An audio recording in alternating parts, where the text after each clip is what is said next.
নমস্কার বন্ধুরা, বসুধা কিচেনে সকলকে স্বাগত। আমার আজকের রেসিপি সর্ষে চিকেন। সর্ষে চিকেনের স্বাদ একেবারেই অন্যরকম। আরও অন্যভাবে যে চিকেনের রেসিপি তৈরি করা হয় তার থেকে একেবারেই ভিন্ন স্বাদের রেসিপি এটি। ভাতের সাথে এই রেসিপি খুবই ভালো লাগে। আমি কিভাবে এই সর্ষে চিকেন বানালাম সেই রেসিপিটা আপনাদের সাথে শেয়ার করি। এখানে নিয়ে নিয়েছি 500 গ্রাম চিকেন, একটু বড় সাইজের। পিসের মাঝখান বরাবর একটু একটু করে ছুরি দিয়ে কেটে দেব, যাতে করে তেল ঝাল মশলা সব কিছু ভিতরে ঢুকতে পারে।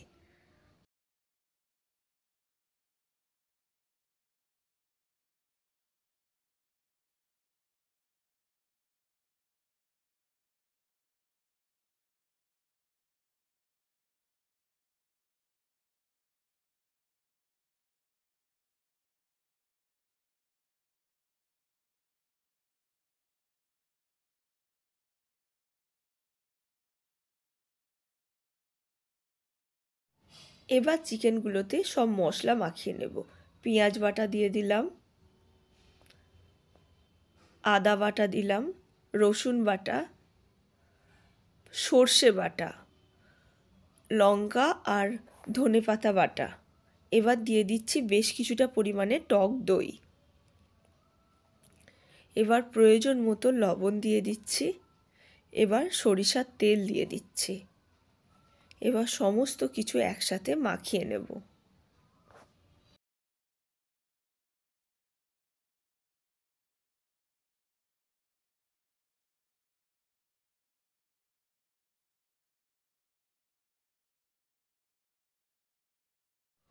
এইভাবে মাখিয়ে নিয়ে 1 ঘন্টা ঢাকা দিয়ে রেখে দেব। 1 ঘন্টা পর এবার এটা খুলে নিয়ে একটা কৌটো নিয়ে নিয়েছি। এই কৌটোর মধ্যে ম্যারিনেট করা চিকেনটা ঢেলে দেব।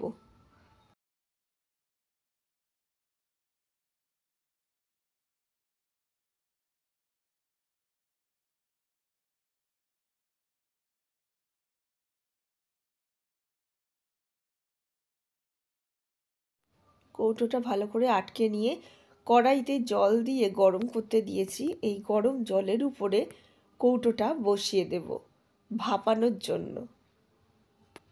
এই যে জল ফুটছে, এবার এর উপরে বসিয়ে দিচ্ছি। এবার কড়াতে একটা ঢাকা দিয়ে দিচ্ছি। 30 মিনিট মতো এটা ফুটতে দেব।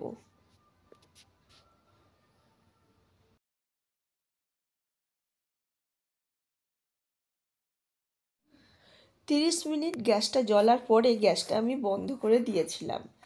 এবার আমি খুলে নেব। এখন অনেকটাই ঠান্ডা হয়ে গেছে। টিফিন কৌটোটা অনেকটাই ঠান্ডা হয়ে গেছে। হ্যাঁ, এবার এটা আমি ধরে নামিয়ে নেব।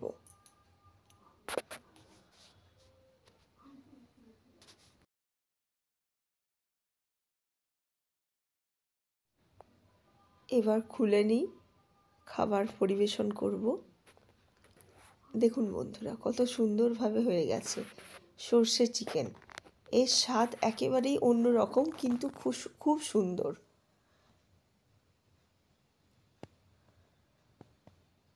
চিকেনগুলো ভালো মতো সিদ্ধ হয়ে গেছে। একটা পিস আমি জায়গায় তুলে নিয়ে ভেঙে দেখাচ্ছি আপনাদের। কত সুন্দর নরম হয়েছে, দেখুন কত সুন্দর নরম হয়েছে, পুরো মাছের মতো নরম। কত সুন্দর বড় পিসগুলোও ভেঙে যাচ্ছে।